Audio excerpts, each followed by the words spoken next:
Bon, alors le tout Béhav, acte 2. Du coup. D'accord, deuxième prise. Euh, la Gemara, donc, elle dit que ce jour-là, il était un jour qui était, bien évidemment, qui était un Yom Tov, les Israël, qui était un grand jour. Et il était notamment jouissif à cause et grâce au fait que les jeunes filles sortaient donc dans les vignes et elles étaient vêtues de blanc. Elles empruntaient ces habits les unes des autres pour ne pas faire honte. Même les riches, elles empruntaient. Bref, je reviens dessus, tout particulièrement. La Gemara, elle explique que Yefefiot Shebaen Mayu Omrot. Il y a marqué que les jeunes filles, ouais, les jeunes filles, qu'est-ce qu'elles disaient? Elles se présentaient, les jeunes filles, mais c'était quoi la cérémonie qui s'y passait? Alors il y a marqué que elles disaient Tenu enechem le yofi.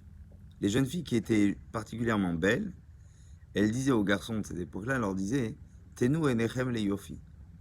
Donnez vos yeux à la beauté. Donc parce qu'elles étaient belles. Mais qu'est-ce qu'elles disaient maintenant les vilaines filles? Donc, celles qui étaient belles, elles vendaient quelque part leurs atouts majeurs qui étaient quoi? Qui étaient leur beauté.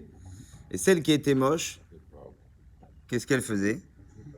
Elles disaient Kechu mikrem leshem shamaim ubilvat sheteaterenu bezeuvim. Elle dit qui veut faire la mitzvah de se marier? L'ishma. La mitzvah de se marier pour se marier. Leshem shamaim. D'accord? Pour aucun attrait extérieur.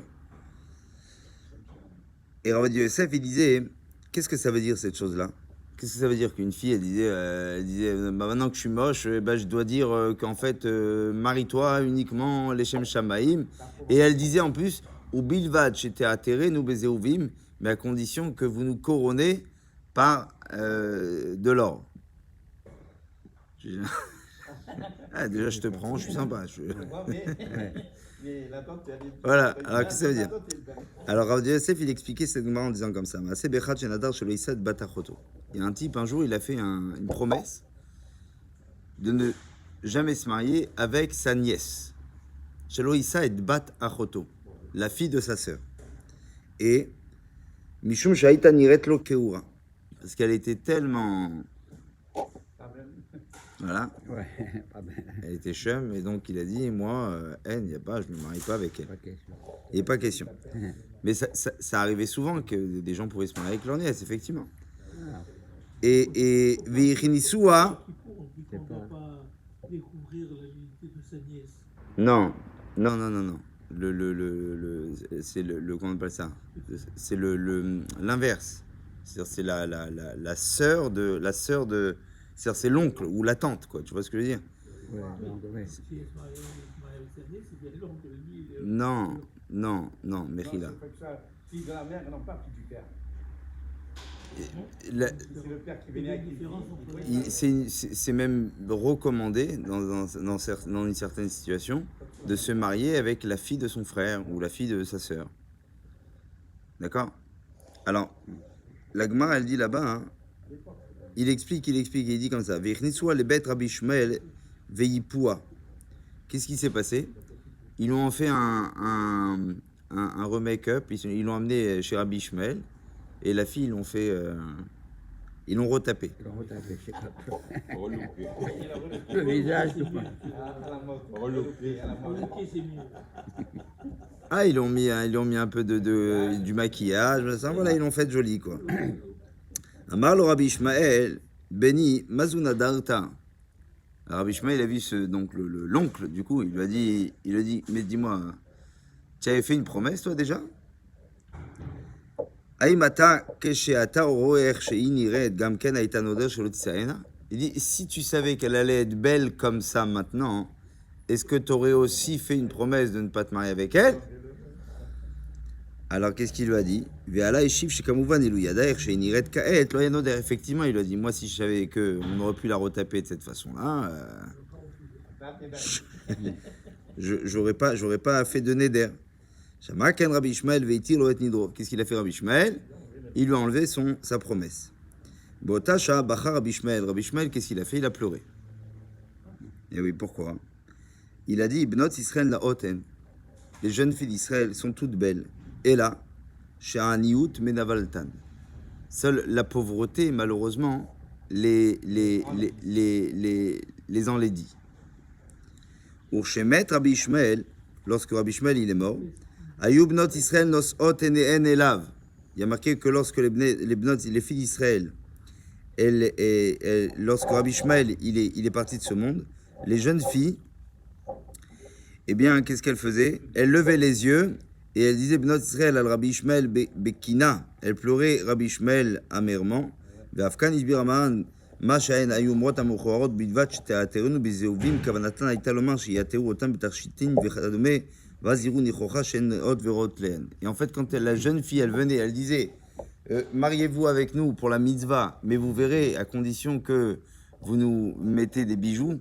Ça veut dire, c'est-à-dire qu'une fois que finalement vous allez mettre un peu plus de folklore, vous allez voir que finalement on est aussi belle que les autres. C'est seulement qu'on n'a pas les moyens, qu'on était pauvres, du coup on n'a pas les moyens.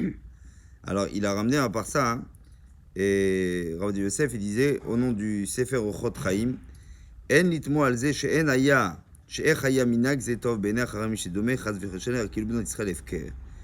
En zetema, c'est vrai que les commentaires ils disent comment c'est possible que les filles d'Israël on les a amenées à se mettre maintenant sur un devant de scène et chacune de se vendre et en plus pour la beauté c'est anti ça va à l'encontre de hein C'était pas moderne à l'époque. non c'est voilà c'est pas ça manque de pudeur, c'est pas du tout exactement ce que la Torah nous a habitués.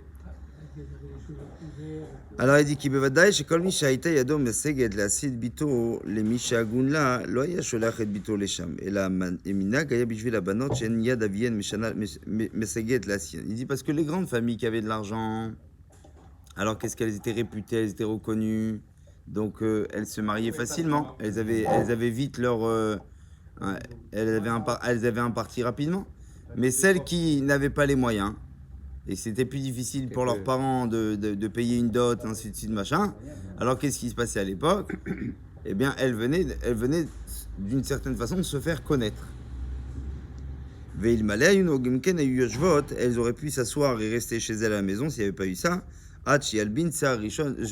Jusqu'à que les poils de leurs cheveux deviennent blancs. Donc la Gemara a dit, elles allaient devenir des vieilles filles. C'est pour ça qu'on faisait cette cérémonie-là. והנה נאמר בספר משלי, ובוודאי סגולת יום זה של ט"ו באב, שבו יש הערה יותר בעניין הזיווגים. C'est un peu une sorte de Saint-Valentin juif, si tu veux, aujourd'hui, des couples particulièrement. Enfin, c'est pas beau de dire la Saint-Valentin, c'est vraiment horrible, mais non, c'est aujourd'hui que quelque part, c'est représenté comme un jour de joie vis-à-vis des couples essentiellement. Et il dit, et on doit redoubler de prières ce jour-là en particulier, surtout pour celui qui est célibataire. Et ainsi, l'homme il devra prier aussi pour ses petits-enfants, pour ses enfants et ses petits-enfants, chez Iskul et Choupa, puisqu'ils puissent avoir besoin d'Hachem et rentrer sous le dé nuptial. Venishma, et afin qu'on entende et uniquement qu'on soit appris de très très bonnes nouvelles et du salut de Dieu. Amen.